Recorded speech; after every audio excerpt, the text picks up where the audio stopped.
आरिफ चौधरी साहब, चूंकि आप लॉयर भी हैं, मेरा सवाल आपसे कुछ इस तरह है कि जब इलेक्शन कमीशन ने इस हवाले से फैसला दिया था तो अदालत को कहा था कि करप्ट प्रैक्टिसेस का ट्रायल और सेक्शन 167 और 173 के तहत सजा देने का कहा गया था। अगर इन दोनों तफात के तहत जुर्म साबित हो जाता है तो फिर क्या सजा हो सकती है इमरान खान को? देखिए, मैं आपको एक अर्ज करूं, सजा के मामले में हम दो तीन चीजें बड़ी इंपॉर्टेंट हैं। एक ये तोशाखाना वाला मामला और एक वो फॉरेन फंडिंग वाला मामला। इन दोनों के बारे में मेरी राय हमेशा ये रही है कि इसके लिए कानून जो मौजूद है, अगर किसी ने वो, पहली बात तो ये कि ये आने वाले दिनों में जिस तरह तरीन साहब ने फरमाया कि कानून साजी होनी चाहिए, ये लूट का माल नहीं होना चाहिए, लेकिन जब तक पहले कानून मौजूद हैं, अगर उन कवानीन के तहत किसी शख्स ने उसे लिया है और कीमत भी उसने मुनासिब अदा की है तो फिर उसका जुर्म उसके खिलाफ कोई नहीं बनता। अब हमारी सूरत हाल ये बन गई है कि जिसको हम पसंद करते हैं उसके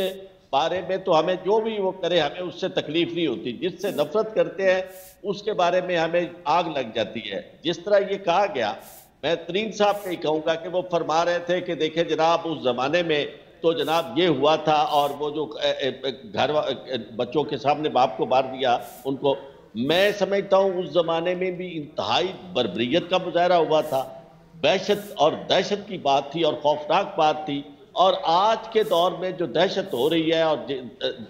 रियासती सतह पर जो दहशत गर्दी फैलाई की जा रही है, मैं समझता हूँ इससे जो पाकिस्तान की नाक कट रही है वो तरीन साहब की भी कट रही है, मेरी भी कट रही है। माजी में भी हम जिम्मेदार थे, आज भी। और मुझे और आपको सबको, चाहे वो इमरान खान हो और चाहे वो नवाज शरीफ हो या आसफ जरदारी हो या हमारे, उनके बारे में बात करनी चाहिए, चूंकि इससे पाकिस्तान बदनाम हो रहा है। इससे हमारे फंडामेंटल राइट्स जो है वो हमारे लिए अपनी जान से भी ज्यादा अजीज है, उसमें हमें किसी के साथ इस तरह रूरियत नहीं करनी चाहिए। और दूसरी बात मैं आपसे ये अर्ज करूं कि ये कानून साजी आपने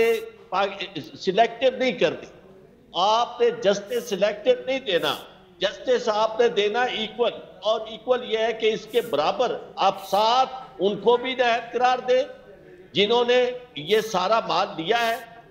इमरान खान का केस भी उनके साथ मेरिट पे करे और इसका पब्लिक ट्रायल करे, और ताकि लोगों को पता चल सके कि आपने ये सब कुछ सिर्फ एक शख्स के खिलाफ नहीं रखा हुआ। मैं भले वो कहे कि रियासत मदीना की वो बात करता है, जो रियासत मदीना की बात नहीं करते, ये उनको हक पहुंचता है कि वो हमें जिस तरह चाहे लूट ले और जिस तरह कानून की खिलाफ वर्जी। और दूसरी बात मैं आपसे अर्ज करूं,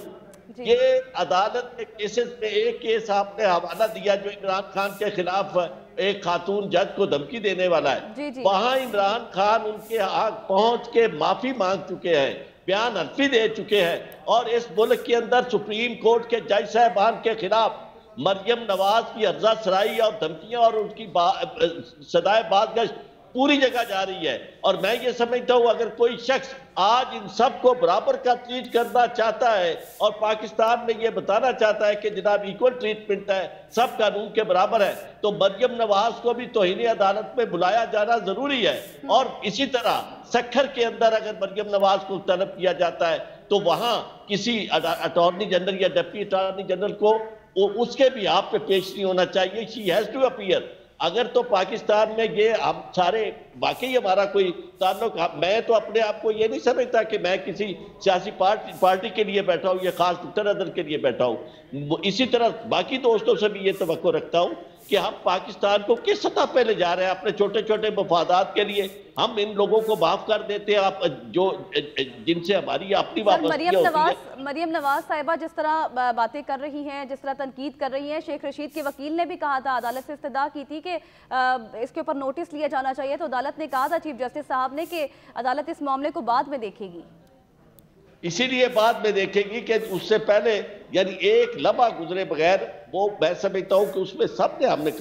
تھا کہ عمران خان کو یہ زبان استعمال نہیں کرنی چاہیے، لیکن آج بھی اگر غور کریں تو کہا انہوں نے یہ تھا چونکہ ان کے ایک کارکن کے ساتھ تشدد ہوا تھا، اور جب وہ انہوں نے دوبارہ ریمانڈ دیا تو اس ریمانڈ میں انہیں بہت زیادہ انہوں نے ان کے ساتھ ظلم کیا، تو اس لیے انہوں نے اگر یہ کہا کہ جناب ہم ان کے خلاف کارروائی انہیں چھوڑیں گے نہیں، کارروائی کریں گے۔ اس کے باوجود ہم نے مذمت کی تھی اور وہ وہاں بھی گئے اور انہوں نے معافی بھی مانگی۔ آج ہمیں یہ بتایا جا رہا ہے کہ اس میں کچھ لوگ قانون سے ماورا ہے۔ مریم نواز جو ہے وہ آسمانوں سے اتری ہے اور اسے حق پہنچتا ہے کہ وہ عدلیہ کے معزز ممبران کی توہین اور تذلیل کرے، اور ہمارے کچھ لوگ جو ہے وہ کھلے عام اس طرح کی گفتگو کر رہے ہیں اور ججز کو دھمکا رہے ہیں کہ وہ کیسز نہ سنے۔ ٹھیک ہے، میں بریگیڈیئر صاحب کی طرف بھی جاؤں گی۔